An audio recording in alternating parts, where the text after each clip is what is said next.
एक बार फिर से हम थोड़ा सा सेकेंडरी मैसेंजर के फंक्शंस को डिटेल में देख लेते हैं। तो साइक्लिक ईएमपी की बात हम लोगों ने किया था। वाटर रीअब्जॉर्प्शन की प्रक्रिया क्या होगी, इलेक्ट्रोलाइट्स का सिक्रेशन कैसे होता है, न्यूट्रिएंट्स के मेटाबॉलिज्म, या जो रिएक्शन अभी हम देखने जा रहे हैं, या ग्लूकागॉन जो होते हैं वो जी अल्फा रिसेप्टर पर एक्टिव करते हैं। कैल्शियम आयन किस तरीके से सेकेंडरी मैसेंजर के तौर पर काम करता है, कर देता है, सेलुलर रिस्पॉन्स मिलने लगता है। साइक्लिक जीएमपी वाली प्रक्रिया हमने पिछले लेक्चर में आपको बता रखा है। नमस्कार, एक बार फिर से हम थोड़ा सा सेकेंडरी मैसेंजर के फंक्शंस को डिटेल में देख लेते हैं। जल्दी जल्दी हम चलेंगे। सेकेंडरी मैसेंजर कैसे काम करते हैं, क्या क्या काम करा सकते हैं। जैसे साइक्लिक ईएमपी की बात हम लोगों ने किया था। साइक्लिक ईएमपी क्या करा सकता है, ये बहुत सारे एंजाइम्स का फास्फोराइलेशन करा के उन्हें एक्टिव बना सकता है अगर वो एक्टिविटी को बढ़ाना चाहता है तो। जैसे वाटर रीअब्जॉर्प्शन कराने के दौरान, या इलेक्ट्रोलाइट्स के सिक्रेशन के दौरान, या न्यूट्रिएंट्स के मेटाबॉलिज्म, जैसे हम ग्लाइकोजन फास्फोराइलेज को एक्टिव करके ग्लाइकोजन को तोड़ने का काम करेंगे, ग्लूकोज को बनाने का काम करेंगे। तो ऐसे मामलों को कैसे हम याद कर सकते हैं, एक बार जल्दी जल्दी रिकॉल करते हैं। वाटर रीअब्जॉर्प्शन की प्रक्रिया क्या होगी, तो आपको पता है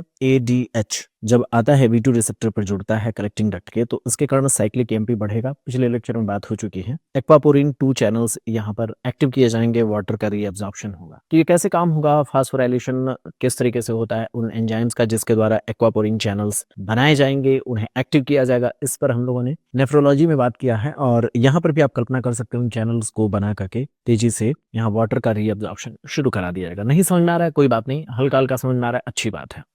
इलेक्ट्रोलाइट्स का सिक्रेशन कैसे होता है, तो कॉलेरा टॉक्सिन्स का एक एग्जांपल लेते हैं। एम्स में इस पर सवाल पूछा गया है। यह GM1 गैंग्लियोसाइड रिसेप्टर पर आकर के जुड़ता है, हमारे शरीर में आकर के जुड़ता है। यह भी एक तरीके से टॉक्सिन है, हार्मोन नहीं है। न्यूरोट्रांसमीटर भी नहीं, हार्मोन भी नहीं है। बाहर से आने वाला टॉक्सिन्स जो वही काम कराएगा जो हमारे हार्मोन्स और न्यूरोट्रांसमीटर्स कराते हैं, एडेनाइलेट साइक्लेज को एक्टिव कराएगा, जिसके कारण साइक्लिक ईएमपी GIT में बढ़ जाएगा, जो अल्टीमेटली उन चैनल्स को ओपन कर देंगे जिसके द्वारा सोडियम क्लोराइड आयन का शरीर से बाहर निकलना, यानी स्टूल के थ्रू बाहर होना शुरू हो जाता है। तो ये चीज हम देख सकते हैं। इसी तरीके से पर्टूसिस जो टॉक्सिन्स होते हैं वो GPCR पर आकर के जुड़ते हैं। इसके कारण GI रिसेप्टर एक्टिव होगा। GI रिसेप्टर यहाँ पर एक्टिव किया जाएगा। इसके कारण क्या होगा, यहाँ पर साइक्लिक ईएमपी जो है लंग्स में एक्टिव होगा, जिसके कारण NaCl का लॉस होना स्पुटम में देखा जा सकता है। ये प्रक्रिया भी पर्टूसिस टॉक्सिन्स की वजह से होता है। न्यूट्रिएंट्स के मेटाबॉलिज्म, यह जो रिएक्शन अभी हम देखने जा रहे हैं, ये सीधे तौर पर हाइपोग्लाइसीमिया के मामलों में ग्लूकागॉन कैसे काम करता है हिपेटोसाइट्स पर, उसको लेकर के हम समझ सकते हैं। ग्लाइकोजिनोलिसिस की प्रक्रिया को हम यहाँ पर देख सकते हैं। होता क्या है, एपिनेफ्रिन या ग्लूकागॉन जो होते हैं वो जी अल्फा रिसेप्टर को एक्टिव करते हैं। इसके बाद क्या होता है, बीटा रिसेप्टर्स को एक्टिव करते हैं। इसके बाद जो जी प्रोटीन इसके साथ जुड़ा हुआ होगा वो जी अल्फा, उसका सेगमेंट जो फ्रेगमेंट होगा वो एक्टिव होगा, और उसके बाद एडेनाइलेट साइक्लेज को एक्टिव किया जाएगा। एडेनाइलेट साइक्लेज क्या करेगा, ATP को साइक्लिक ईएमपी में बदलेगा, और साइक्लिक ईएमपी में बदलने के बाद इनएक्टिव PKA एक्टिव PKA में बदल दिए जाएंगे, जिसके कारण ये जब फास्फोराइलेट हो जाएगा तो स्टेप बाय स्टेप दूसरे को एक्टिव करते जाएंगे, फास्फेट ग्रुप जोड़ते चले जाएंगे, और फास्फोराइलेज काइनेज इसमें एक्टिव हो जाएगा। फास्फोराइलेज काइनेज जब एक्टिव होता है तो फर्दर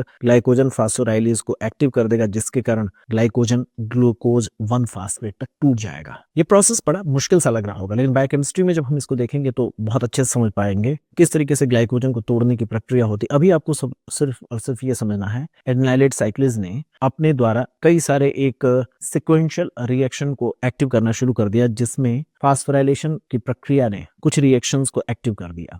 आपको यही तो समझना था साइक्लिक ईएमपी कैसे काम करता है। तो आमतौर पर जो इनएक्टिवेटेड एंजाइम्स थे वो फास्फोराइलेट होते ही एक्टिव होना शुरू होगा, लेकिन कई सारे ऐसे इसी प्रक्रिया के दौरान एंजाइम्स होंगे जो फास्फोराइलेशन के बाद इनएक्टिव हो जाएंगे। जैसे ग्लाइकोजन सिंथेज, उसको फास्फोराइलेट करके इनएक्टिव कर दिया जाएगा। उसी दौरान आप देखेंगे बहुत सारे हार्मोन्स जो होंगे, जैसे फास्फोलाइपेस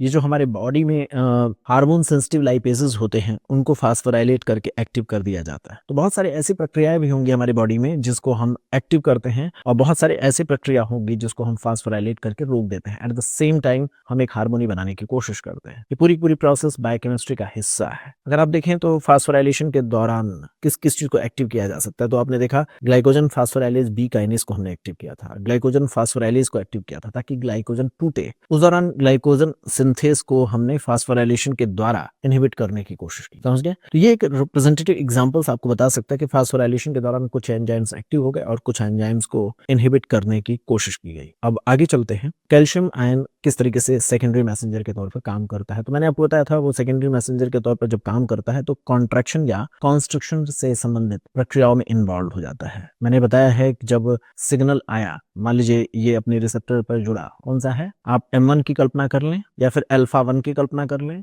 M1 की कल्पना करें तो इसके पास आकर के जुड़ गया कौन, जी प्रोटीन। जी प्रोटीन का अल्फा सब यूनिट यहाँ से अलग हुआ, फास्फोलाइपेज C को एक्टिव किया, जिसके कारण क्या हुआ, डैग एक्टिव हुआ, IP3 एक्टिव हुआ। IP3 एक्टिव होते ही कैल्शियम आयन के स्टोर को यहाँ पर रिलीज कर देता है, सेलुलर रिस्पॉन्स मिलने लगता है। यहीं पर आप देखेंगे डैग अगर एक्टिव हो गया तो ये प्रोटीन काइनेज C एक्टिव होगा, जिसके कारण बहुत सारे फास्फोराइलेशन रिएक्शन यहाँ पर शुरू हो जाएंगे जो सेलुलर रिस्पॉन्स देंगे। अब इस प्रक्रिया में जब कैल्शियम आयन रिलीज हुआ है, ये क्या करेगा, मस्कुलर कॉन्ट्रैक्शन या कॉन्स्ट्रिक्शन कराएगा। जैसे यूट्राइन रिसेप्टर पे जुड़ा, क्या होगा, यूट्राइन कॉन्ट्रैक्शन होना शुरू हो जाएगा। बेबी की डिलीवरी में ये होता है। अभी ऑक्सीटोसिन की कल्पना हमने यूट्राइन रिसेप्टर पर किया, अगर ये मेमरी ग्लैंड या लेटिसिफेरस साइनस पर होगा तो क्या हुआ, मिल्क इजेक्शन होना शुरू हो जाएगा, वहां पर कॉन्स्ट्रिक्शन होगा। V1 रिसेप्टर पर अगर ये जुड़ा, V1 ब्लड वेसल पर यही जुड़ा, तो क्या होगा, वैसो कॉन्स्ट्रिक्शन होगा, जिसके कारण ब्लड वेसल्स कॉन्स्ट्रिक्ट कर जाएंगे। V2 रिसेप्टर नहीं बोलना है, V2 receptor via cyclic AMP काम करता है, ये चीज मैंने आपको बता रखा है। फिर आप यहाँ पे याद रख सकते हैं ADH या वैसोप्रेसिन जो होता है V1 रिसेप्टर पर काम करता है तो वैसो कॉन्स्ट्रिक्शन कराता है, V2 रिसेप्टर पर जब काम करता है तो वाटर रीअब्जॉर्प्शन कराता है। यहाँ पर कैल्शियम आयन इसका सेकेंडरी मैसेंजर होता है, यहाँ पर साइक्लिक AMP इसका सेकेंडरी मैसेंजर होता है, ये चीज आपको पता होना चाहिए। Ultimately angiotensin